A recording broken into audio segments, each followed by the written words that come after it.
should Dame and Mitchell leave? Because Donovan Mitchell, there's been kind of conversation that the Jazz should get rid of him because he's not really that good. Well, or that he should leave? Yeah, because they're not really meshing. Like, they're not doing as good as they thought they'd do. And same with Dame, where he's mad at their coaching hire, and they're, like, always been bad. Even though he's stuck to he wants to win a championship with I was going to say, Dame can't leave because if he does, then he was capping all this time, you know? Like, you can't say, I'm Rip City, you know, I want to win a championship here. I don't like it when people leave and join up together and then leave.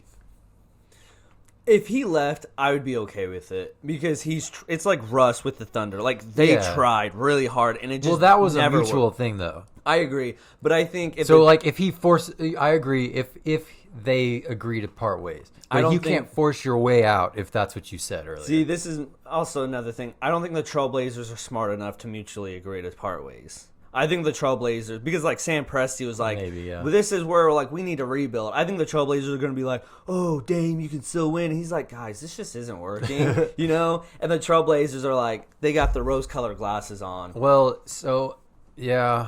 I mean, I guess I would say, I don't want him to leave. Yeah, But if he left, it's not like KD leaving, or if it's not, it's kind of like Blake Griffin leaving the Pistons. I mean, Russ is a good comparison. It would be similar to that. Yeah, it's not like, it's not like people are gonna call him snakes, or like LeBron the first time when he left the Cavs. Yeah, like he really tried for a long time. Yeah, and he did do good. It's just the Trailblazers aren't giving him enough. Yeah, I guess if I was.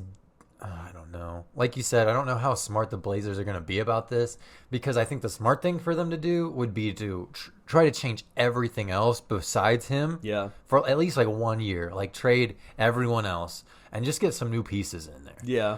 And then if that really doesn't work, then I guess you move on. Yeah. But again, I don't know if they're smart enough to actually make that move. Yeah. Because they have CJ McCollum, right? CJ, yeah, and Nurkic. And do you think if they trade Dame, do you think they blow it up? Or do you think... Yeah, you pretty much have to. I mean, I agree with that, but it's also the Trailblazers. Well, I mean, I'm saying they don't really have a choice. Like, CJ as your number. I mean, unless you get like a really good player in return for Dame, which wouldn't really make sense. Yeah. You're probably looking at just like a bunch of picks. Yeah.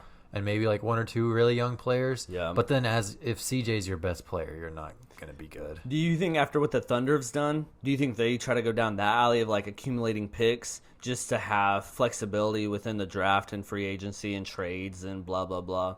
Maybe, but the problem with that is only so many teams can hog all the picks. No, I agree with you. So, but there's not a lot of teams trying to blow it all up with star players because this is different than a normal rebuild. Right. They have a top 10, top 5 player and good supporting cast around them. It's not really working out. Yeah. Let's talk about Donovan Mitchell. This is way different. Yeah. Because how old is Donovan Mitchell? Like 25? Yeah. And the past 4 years, 3 years, this is really when they've... Pretty much since he came into the league, yeah.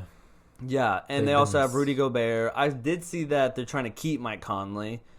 So it seems like they're trying to keep the supporting cast together. Yeah, I just think the Jazz have just always been the franchise that's like okay with just being good, I feel like. Yeah. So the problem with that is when you get like Donovan Mitchell, who's really, really, really good, then he's like, hey guys, can we like actually be really good and like do some stuff, like swing for the fences a little bit? Yeah. Whereas the Jazz are kind of like one of those teams where like, we're okay with just having Gordon Hayward for a couple years and being like the 6th seed. Yeah. So yeah. It is funny you put it that way because I've never thought about it, but you're completely right. So, yeah. I mean, personally, I feel like the Jazz, like I just don't think their players are good enough outside of Mitchell. Like Rudy Gobert, yeah, okay, defensive player of the year. No one cares about defense in the NBA anymore. Yeah. Let's be real. Yeah. All right. Mike Conley, overrated. Yeah, like probably one of the bottom 10 point guards in the league. Yeah. Starting point guards, if you rank them all. Anyway. And then the rest of the guys, like who do you have other than that? Joe Ingles? Yeah, a killer. Jordan Clarkson. Killer. Jordan Clarkson's good. Joe Ingles is better. No. Yes. He's a stone cold killer. He's a plumber. He's daytime. kind of overrated. Yeah. Yeah, Jordan Clarkson, he's okay. He dated one of the Kendalls, or one of the Jenners, yeah, right? I think you're right. Yeah, that's what I thought. And then, yeah, their team just. So besides Donovan I guess Mitchell. I guess to bring it back to our point is, if I was Mitchell, would I ask out? Yeah, I would. If I was only Mitchell, thing that could keep Mitchell around is D Wade. I think, yeah, good point. They love each other. You think D Wade ever leaves his wife, Gabrielle Union, for Donovan Mitchell? Yeah. Is probably that really not. that crazy of a question now, this day and age? I mean, I guess not, but Exactly. it would be a shocker for sure. I guess. I think Donovan Mitchell should stay, but I think the Jazz should get rid of him. Okay. Like Donovan Mitchell. Like, they should do the right thing. Well, Donovan Mitchell should want to stay. Like, he should want to stay on this team because he's the number one right now. And I think if they trade him, he's going to go to a team where he's the number two. Yeah. Because I think his first 2 years, probably third year, they're like, wow, this player, he's really good. He's going to be the future superstar of the league, blah, blah, blah. But he hasn't. He's always been really good and hasn't really approved that much. Where I think if he's the number two, I don't think he'll ever be a number one that carries a team to the finals. Yeah, I mean, it's kind of like the Paul George thing. Like, is he going to be as good as a number two? You never know. Yeah, I don't know.